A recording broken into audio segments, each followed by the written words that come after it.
Well, in part one, I talked about some of the specific things we were doing here at Purdue University. I'd like now to move on to the national stage because I do believe there are issues we need to address nationally. There are student-athlete well-being issues that are probably in large part driving the NCAA governance reform discussions that are underway. The five largest conferences, the SEC, the ACC, the Big Ten, the Big 12, and the Pac-12, all are advocating a limited autonomy to deal with certain issues that we feel are critical to the student-athlete well-being. Let me give you three examples today of things that I think need to be on the agenda once the reform is completed. Number one, the Student Athlete Assistance Fund that I mentioned earlier has insufficient funding to be able to take care of the full amount of incidental expenses between the cost of the scholarship and the cost of it, or the value of the scholarship and the cost of attendance. I mentioned in part one the importance of the Pell Grant program and the positive contribution it makes to student athletes who demonstrate that level of financial need. My concern goes to the middle class students. Mom and dad both might be working. Their combined income does not qualify for federal Pell Grant assistance. They have very little capacity to provide spending money or incidental expense money to their sons and daughters. We think that this particular extension of being able to cover the difference between the value of the scholarship and the cost of attendance, while an expense, is something that is not necessarily plowing new ground. If you go back into the 60s, there was an incidental expense allowance. It was commonly referred to as laundry money that was given to student athletes. It was about $15 a month. Interestingly enough, if you future value that $15 a month, fast forward to 2014, you have a number that gets very close to the $2,000 that's being discussed today. So we think that with the additional resources that have been made available through the media agreements, being able to recognize the definition of the grant and aid probably needs to be restored somewhat to where it was in the late 60s, is a ripe area for discussion. To date, as those discussions have occurred, they've bogged down because, again, the differences in the conferences. You have 351 schools in Division I. You have some with budgets of $20 million, you have some with budgets of $150 million. So it's very, very difficult under the current system to drive issues that have an investment cost to the student athletes to get them moved through the system. So certainly the incidental expenses to cover the cost of attendance is one of those areas that I think the Big Five conferences would like to talk about. The second issue is the whole question of the health and well-being of our student athletes. I'm not sure about what the processes are in other universities, but at Purdue, if a student athlete hurts himself or herself in competition, that responsibility falls back to the university. So if, for example, mom and dad have no insurance, the student athlete would be covered. The full cost of their treatment and rehabilitation, any surgery that might be involved, would be our responsibility.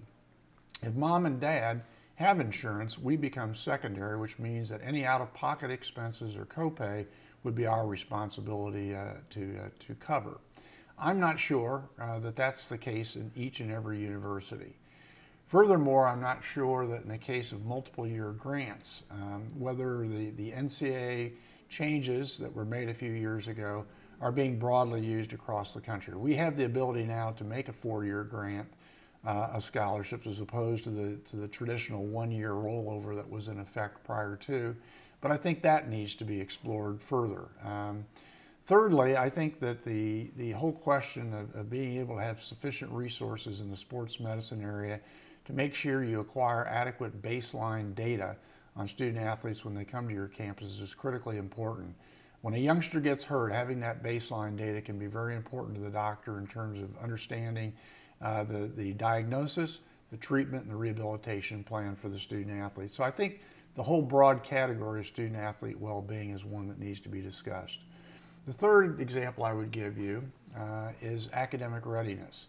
While the student athletes have met minimum academic standards to be admitted to their universities, I think we need to really ask the question whether we're doing enough to help these young people not only pass their courses, but to garner the knowledge that will allow them to be well educated and make a difference well into the future.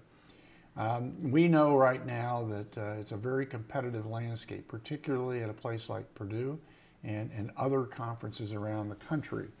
Your ability to make sure that the work coming in to the university and the work that happens at the university will allow them to be successful and have necessary support is very important. Now, things are underway.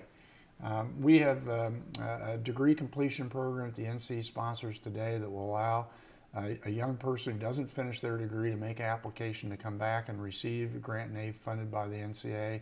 Perhaps that program has to be expanded and enlarged. In addition, we have a number of programs that are designed to support the nurturing of students as they come to campus, because again, in the classroom, it's just as competitive as the competition. And therefore, you want our student athletes who are coming in to feel that they are in a state of academic readiness similar to their peers. So I think that whole subject about how we make sure that the academic readiness to support our student athletes is in place is very important. So those are just 3 examples. The NCAA governance reform discussions, I think, will lead to some changes probably later this summer. They'll take a while to implement. Some of the issues that I've highlighted here today are not new issues. We have some money for incidental expenses in the Student Athlete Assistance Fund, but we don't have sufficient resources. And it may be that the NCAA can't do it alone. There's going to be a need for institutions to be able to augment those resources to cover that gap between the scholarship and the cost of attendance. We have instituted the ability to give multiple year grants and to enhance the sports medicine activities surrounding our student athletes, but the question is whether we have done enough. And the third area is, are we doing everything we can to support academic readiness so that the student athletes graduate and are ready to make a difference? We've done a number of things in that area, beginning earlier this decade by increasing the core courses, increasing the grade point average and scores on standardized scores. Whether that's adequate and sufficient, whether we should be doing more to invest in that particular area, I think is an area ripe for discussion. So it's a topic where you're going to hear about the NCAA governance reform, and I want to give you at least 3 or 4 specific examples of things that we would like to work on at Purdue along with our colleagues in the other 5 conferences to ensure that these particular areas, strategies are developed and implemented so that the student athletes in the future are not only very productive while they're here at the university, but are difference makers later in life.